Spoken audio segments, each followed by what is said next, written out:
YSRCP party Tirumala laddu కల్తీ విషయానికి సంబంధించి ఏదైతే కల్తీ కేసు ఉందో దానికి సంబంధించి ఒక కొత్త అంశాన్ని తెర మీద తీసుకురావడం జరిగింది. ఇటీవలే ఆ యొక్క సిట్ అధికారులు ఫైనల్ ఛార్జ్ షీట్ దాఖలు చేసి ఫైనల్ రిపోర్ట్ వచ్చినటువంటి నేపథ్యంలో అసలు ఎక్కడా జంతువుల కొవ్వు కలవలేదు కదా, కూటమి ప్రభుత్వం ఎందుకని ముఖ్యమంత్రి చంద్రబాబు నాయుడు గారు కావచ్చు, మొత్తం కూటమి ప్రభుత్వం చెందిన నాయకులందరూ కూడా ఎందుకు ఈ విధంగా దుష్ప్రచారం చేశారు, వాళ్ళందరూ కూడా క్షమాపణ చెప్పాలి, వీళ్ళందరూ కూడా దేవుడు శిక్ష చేస్తారని చెప్పేసి అదే అంశాన్ని పదే పదే ప్రస్తావిస్తున్నారు. అసలు వాస్తవానికి వైఎస్ఆర్సీపీ పార్టీ ఎందుకని ఆ విధంగా ప్రచారం చేసుకుంటూ ఉంటుంది, ఫైనల్ ఛార్జ్ షీట్లో ఏముంది, ఇదే అంశానికి సంబంధించి మరిన్ని విషయాలు తెలుసుకోవడానికి మనతో ఉన్నారు Telugu Desam party social media activist Sasi. నమస్కారం శశి. ఇప్పుడు చెప్పండి, వైఎస్ఆర్సీపీ పార్టీ ఏముంటుందంటే ఒకటే మాట్లాడుతుంది, మీరేమో జంతువులు కొవ్వు అన్నారు, అంటే ముఖ్యమంత్రి చంద్రబాబు నాయుడు గారు జంతువులకు అని ఆయన అధికారికంగా అనౌన్స్ చేశారు. ఆ తర్వాత తెలుగుదేశం పార్టీ కావచ్చు, జనసేన అందరూ కూటమి నాయకులు అందరూ కూడా ఇదే ప్రచారం చేశారు. కానీ ఫైనల్ ఛార్జ్ షీట్లో ఏమొచ్చింది, రసాయనాలు వాడారని చెప్పేసి వస్తుంది. కానీ అప్పటికి ఆ రసాయనాలు అనే విషయాన్ని కూడా వాళ్ళు ఒప్పుకోవట్లేదు, అసలు కల్తీ లేదన్నట్టుగా వాళ్ళు ప్రచారం చేసుకుంటున్నారు. ఈ విషయానికి సంబంధించి వైఎస్ఆర్సీపీ చేస్తున్న ప్రచారానికి మీరు మాట్లాడే సమాధానం ఏంటి? ఒకటి, ముఖ్యమంత్రి నారా చంద్రబాబు నాయుడు గారు ముందుగా ఆ వెంకన్న స్వామి పాదాల చెంత పెరిగిన వ్యక్తి, ఆ వెంకన్న స్వామిని అభిమానించే వ్యక్తి, ప్రార్థించే వ్యక్తి నిరంతరం. ఆయన ఆ వెంకటేశ్వర స్వామికి అపచారం జరిగితే ఆ రోజు చూసి భరించలేక ఒక భక్తుడిగా ఆవేదన చెంది ఆ రిపోర్ట్ ఆ రోజు తెల్లారితోనే రావడం, ఆ రోజు శాసనసభ పక్ష సమావేశం మాట్లాడుతూ ఉండగా ఒక ఎమోషన్తో చెప్పాడు. ఆయన ఏదో కావాలను ఇదేదో రాజకీయం చేయడానికి చెప్పాల, అది గుర్తుపెట్టుకోండి. ఆ రోజు రిపోర్ట్ వచ్చింది, రిపోర్ట్ వస్తే ఇది ఎప్పటి నుంచి జరుగుతూ ఉంది ఈ విధంగా అని చెప్పి చూస్తే అప్పటి నుంచి, అందుకని ఆయన ఒక బాధపడి ఒక భక్తుడిగా ఇది తప్పు జరిగింది, ఇది చెప్పకపోతే, ఇది బయట పెట్టకపోతే నేను తప్పు చేసిన వ్యక్తిని అవుతాను. ఆ రోజు చంద్రబాబు నాయుడు గారు ఉద్దేశపూర్వకంగా చెప్పింది కదా, ఒక భక్తుడిగా బాధపడుతూ సాక్షాత్ ఆ రోజు ఆ భగవంతుడు వెంకటేశ్వర స్వామి ఆయనతో చెప్పారు. ఆ తర్వాత ఆ ఇన్సిడెంట్ వచ్చింది. ఆ ఇన్సిడెంట్ జరిగిన తర్వాత దానిపైన ఒక సంవత్సరం రోజులుగా వాదోపవాదనలు జరుగుతున్నాయి, అనేక టెస్టులు జరిగాయి. ఈ టెస్టులు ఇవన్నీ జరిగిన తర్వాత మీరు చూసినట్లయితే క్లారిటీగా దీంట్లో సిబిఐ ఏదైతే సుప్రీంకోర్టు వేసిందో సిబిఐ సిట్, ఆ సిట్లో ఏమని తేలింది క్లారిటీగా, దీంట్లో కనీసం 1% కూడా ఆవు నెయ్యి వాడలేదు, కెమికల్స్ వాడారు అని చెప్పి క్లారిటీగా తేలింది. కెమికల్స్ వాడారు అని చెప్పి తేలింది. ఈ వైసీపీ వాళ్ళు ఏంటంటే వీళ్ళది ఎప్పుడు వితండవాదం కదా, ఏ రోజన్నా వీళ్ళు కరెక్ట్గా చేశారు మీరు చెప్పండి? వీళ్ళ వితండవాదం, వీళ్ళది ముందు నుంచి వితండవాదం. బాబాయిని గొడ్డలిపోటుని గుండెపోటు అనే విధంగా చెప్పారో చూసాం కదా, ఆ తర్వాత అది నారాసుర రక్త చరిత్ర అనే విధంగా చేశారో చూసాం కదా. అదేవిధంగా కోడి కత్తి వాళ్ళే డ్రామా ఆడి ఎలా చంద్రబాబు నాయుడు చేయించాడో అని చెప్పి ఏ విధంగా వీళ్ళు అన్నారో చూసాం కదా. అందుకని వీళ్ళు ఏంటంటే ఈరోజు దాంట్లో ఇది అడల్టరేటెడ్ అయ్యింది గీ అని చెప్పి క్లారిటీగా రిపోర్ట్లో ఉంటే వీళ్ళు వచ్చి జంతువుకు కలవలేదు అన్నట్టు ఒక టైప్ ఆఫ్ ప్రచారం, అంటే కప్పిపుచ్చుకోవడానికి ఇది జరగలేదు అని ఒక అబద్ధాన్ని 100 సార్లు చెప్తే అదే నిజమైపోతుంది అన్నట్టు ఈ విధంగా పదే పదే పదే పదే చెప్తూ ఉన్నారు. ఒకటి, ఈరోజు చేసే వీళ్ళందరూ గుర్తుపెట్టుకోండి, దేవుడు అనేవాడు ఉన్నాడు, మీరేదో కక్కుర్తుపడి చేస్తే అంతకంతకు అనుభవిస్తారు. ఆ రోజు చంద్రబాబు నాయుడు గారు ముఖ్యమంత్రి 100 రోజులు కూడా కాదు, అప్పుడు బయట పెట్టడం జరిగింది ఆ విషయాన్ని. జగన్మోహన్ రెడ్డి 4-5 ముఖ్యమంత్రి, అప్పుడు ఈ విధంగా జరుగుతుంటే ఎందుకు ఆపలేదు అనేది ఫస్ట్ క్వశ్చన్. అడల్టరేటెడ్కి జరిగింది కదా, ఆ రోజు ఈ విధంగా లేదు అన్నప్పుడు ఎందుకు ఆపలేదు?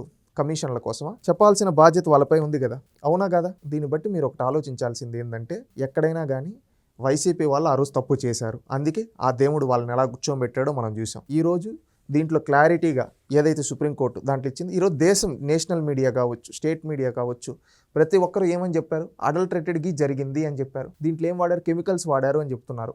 వీళ్ళు ఏమంటున్నారు, జంతువుగా కలవలేదు, కెమికల్స్ కలిసాయని వీళ్ళే ఒప్పుకుంటున్నారు, అవునా కదా? ఆ కెమికల్స్లో ఏం వాడారు? తూలుకోవు అనేది అతి విషయం, అంటే చూసుకుంటే స్వామివారి లడ్డూలు అది కలపడము అదేదైతే ఉందో అపచారం అవుతుంది. కానీ ఈ కెమికల్స్ అనేది అపచారం కాదు కదా అని చెప్పేసి వాళ్ళు ఆ విధంగా కూడా మాట్లాడుతున్నారు. ఒకటి, ఆ కెమికల్స్లో ఏం కలిపారో మీకు తెలుసా? ఇప్పుడు కెమికల్స్ అనేది ఏమన్నా ఆర్గానిక్గా తయారు చేశారా? 20 కోట్ల లడ్డూల్లో కలిసిందంటే అది ఆర్గానిక్గా తయారు చేశారా? ఆ కెమికల్స్ కాదు కదా. 60 లక్షల లీటర్ల పైన అంటే వాళ్ళు ఆర్గానిక్గా చేశారా? లేదు కదా. అంటే దీంట్లో కూడా కెమికల్స్లో ఏం కలిపారు, పంది కొవ్వు, ఇవి కొన్ని ఎనిమల్ ఫ్యాట్ అని ఇచ్చారు, దాంట్లో ఫిష్ ఆయిల్, ఈ టైప్లో సంథింగ్ కొన్ని ఇవ్వడం జరిగింది ఆ కెమికల్స్లో. ఇవి ఇచ్చిన వాటివన్నీ కలిసాయని చెప్తే వీళ్ళు ఆ కెమికల్స్ కలిసాయి అంటున్నారు. ఆ కెమికల్స్లు ఇవే కదా, జంతువు కొవ్వు ఇలాంటివే కదా కలిసింది, అవుటి ద్వారానే కదా ఆ కెమికల్స్ తయారు చేసింది. అంటే నెయ్యి వాసన రావడానికి నెయ్యే కానీ నేను దాన్ని వాడారంటే వాళ్ళని ఏమనాలి? అది తప్పే కదా, అది అపచారమే కదా. ఆ అపచారాన్ని ఈ విధంగా కప్పిపుచ్చుకుంటున్నారంటే వీళ్ళు నిజంగా ఈ మానవ పుట్టుక పుట్టారా, లేదా ఈ భూమి మీద వీళ్ళు ఎలా బతుకుతున్నారో అర్థం కావటం లేదు. ఇలాంటి క్యారెక్టర్లెస్ ఫెలోస్, ఇలాంటి ఏదంటే తప్పును కూడా పదే పదే సమర్థించుకోవాలని చూస్తున్నారంటే ఇలాంటి వ్యక్తులు ఎంత దిగజారిపోయి ఉన్నారో హిందూ సమాజం ఆలోచించాలి. ఎందుకంటే వీళ్ళు ఒక్క తప్పు కాదు, తప్పు మీద తప్పు. ఎంతో పవిత్రంగా 20 కోట్ల లడ్డూల్లో కెమికల్స్ కలిపారంటే అది తప్పా కాదా? తప్పే కదా. 20 కోట్ల లడ్డూల్లో కెమికల్స్ కలిపినప్పుడు జగన్మోహన్ రెడ్డి ఏం బీకుతున్నాడు?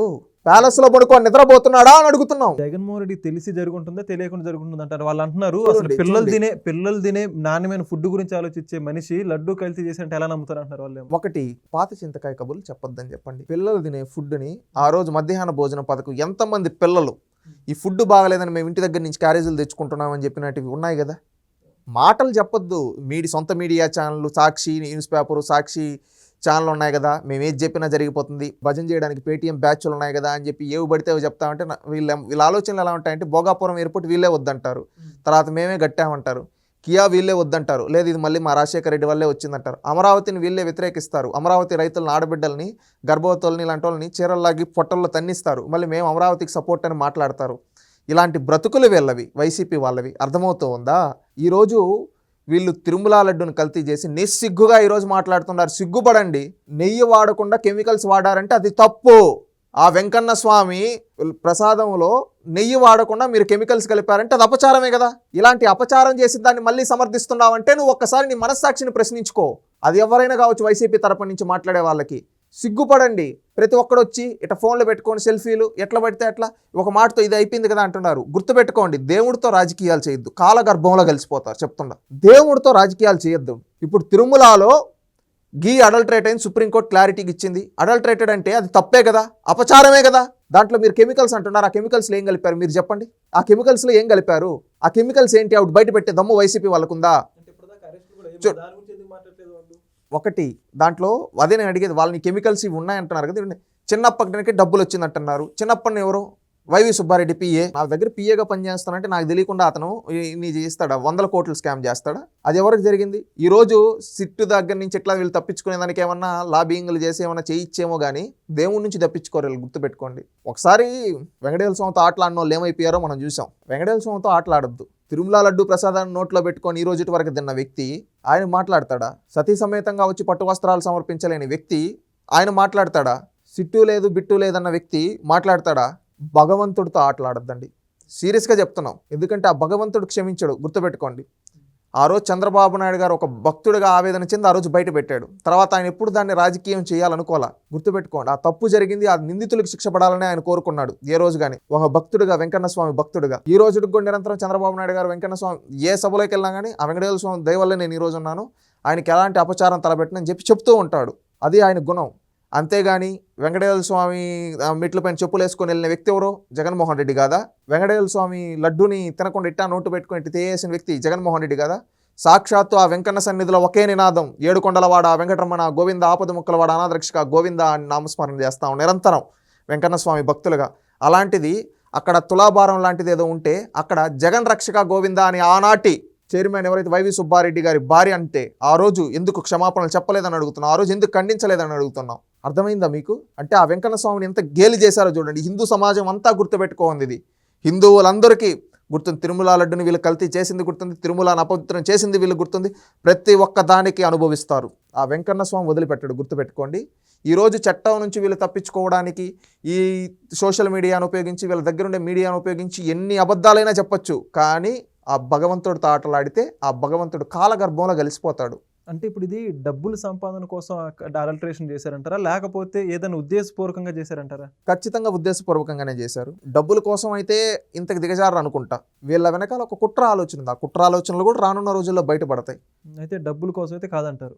డబ్బుల కోసం కాదు అని చెప్పం. ఎందుకంటే హిందూ ధర్మాన్ని తప్పు చేస్తూ దాంట్లో పాటు వీళ్ళ లాభార్జన కూడా చూసుకున్నారంట. ఎందుకంటే జగన్మోహన్ రెడ్డికి ఇది లేకపోతే ఉండదు కదా. అందుకని ఇటు ధనార్జన రెండు చూసుకొని చేయడం జరిగింది. మరి మొత్తానికి ఇప్పుడు వైఎస్ఆర్సీపీ చేస్తున్నట్టు ప్రచారాన్ని వాళ్ళందరూ కూడా గోబెల్స్ ప్రచారంగా చేస్తున్నారు. ఒక కూటమి ప్రభుత్వం యొక్క అంశం గురించి ఏమంటుందంటే ఏమంటారు? ఇప్పుడు గీ అడల్ట్రేషన్ జరిగింది.